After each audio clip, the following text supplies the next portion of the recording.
Өзіңіз ойлаңызшы, мен бір оқиға айтып берейін да енді. Бауыржан атамыз үйінде отырған кезде бір сұхбат алуға Әзілхан Нұршайықов деген ағамыз келеді. Бауыржан атамыз өзінің ас бөлмесінде таңғы шайын ішіп демалып отыр екен дейді. Ассалаумағалейкум деп амандастым дейді.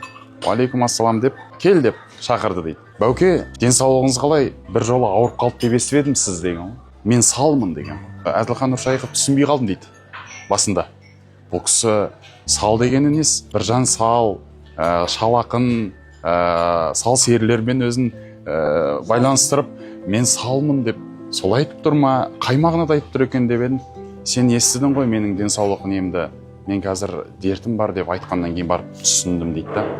Түсіндің ғой менің сал деп тұрған не мағынада деген кезде? Я деп түсінгені, денсаулығына байланысты. Аурумын деген сөз ғой, дертім бар деген сияқты айтқан ғой, я салмын деген сол мағынада. Сол кезде бүйтіп денесін бүйтіп көрсетті дейді. Мынадан бастап деген ғой, былай денесін бүйтіп көрсетіп келіп. Мына белін көрсеткенде, мына жақтың барлығы ит болып жатыр деген. Бірақ жүрек, бүйрек, өкпе, іш құрылыстың барлығы Аллаға шүкір сау деген. Мен соғыста 2 рет жарақат алған ғой, сен білесің бе деген. 1942 жылы Мәскеудің шебінде аппақ қардың үстінде неміспен соғысып жатқан кезде менің омыртқамнан оқ тиген деген. Bir есімді жинасам, ауруханада жатыр екен. Ауруханада жатсам, төбемде дәрігер мына кісінің омыртқасында оқ тұр. Бұл оқты алып тастауымыз керек деп айтты. Сен мен туралы айтып жатсың ба деп есім жинап мен айттым дейді. Я сіз туралы айтып жатырмын, господин капитан деп айтты дейді. Жолдас капитан. Бұл кезде капитан шенде екен. Сен маған айтшы деген ғой, скальпелің бар ма деген. Жоқ деп. Онда бәкің бар ма деген ғой, өткір. Жоқ деп. Ондай болатын болса, бір өткір ұстараң бар ма деген. Бар депті. Онда соны спиртпен обработка жасада, менің арқамдағы етімен қоса оқты кесіп ал деген. Сол кезде дейді, ана кісі айтты дейді, мен өйтіп істей алмаймын, ренжімеңіз деген. Бұл қайшы деген заңға. Сол көзге айтқан екен.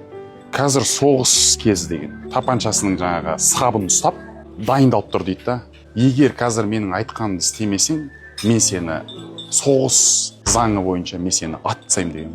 Жаса деген ғой. Вперед деп команда берген ғой, ешқандай военный. Сол көзде дейді да, анау менің арқамдағы етімен қоса омыртқамда тұрған сүйекті жаңағы ұстараның ұшымен алды дейді ғой, операция. Сол көзде ана кісі тығып алып жатқан кезде дейді, пистолетінің сабын қысқанда дейді да, сабын сәл қалғанда сындырып жібере жаздадым дейді ғой. Мына тісімді дейді, 32 тісімді ауырғаннан тістенген соншалықты тісім өтіліп кете жаздады деген ғой.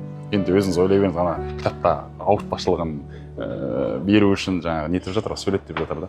Сөйтті де, міне жолдас капитан деп оқты берді дейді да қолыма. Оқты алдым да дейді, мені соғыс майданынан жарақаттанған жерінен көтеріп келген рядовой Блахаға бердім дейді да. Блаха деген орыстың ұлтының солдаты, денесі Бауыржан Момышұлдан 2 есе ірі денелі, батыр денелі сондай солдат екен да. Соның қолына берді, ол қалтасына салып алды да, жүр мені алып жүр деп мені иығына алып, қайтадан алып кетті дейді да.